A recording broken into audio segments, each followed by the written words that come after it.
Estoy en Malta y voy a estar grabando con la DJI Osmo Pocket 4P.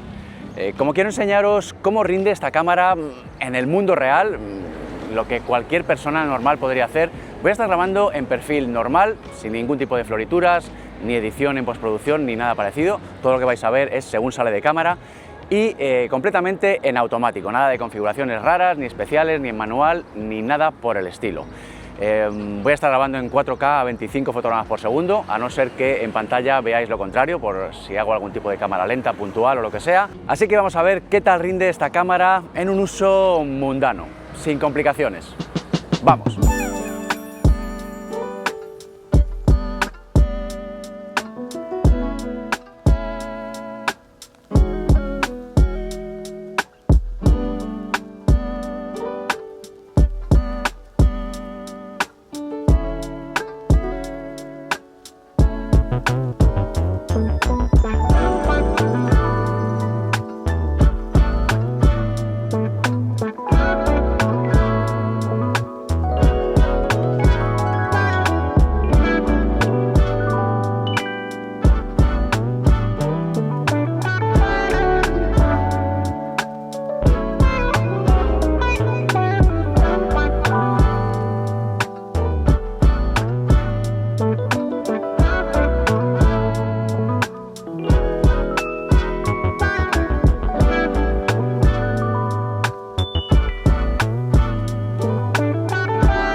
Bueno, pues ya está, contadme en comentarios qué os ha parecido lo que es capaz de hacer esta cámara en automático y en perfil normal, sin florituras, sin edición en postproducción y sin complicarse la vida. A mí personalmente me ha sorprendido mucho. La ciencia de color, la calidad de las imágenes, la variedad de distancias focales que tenemos al alcance en una cámara que podemos llevar en un bolsillo, me parece impresionante. Una herramienta increíble para cualquier creador de contenido, para cualquiera que quiera grabarse o grabar en viajes y hacerlo de una manera súper sencilla y sin complicarse la vida. Ya veis que incluso en automático y usando el perfil normal, los resultados son realmente impresionantes. Contadme en comentarios, gracias por estar ahí y nos vemos en el próximo.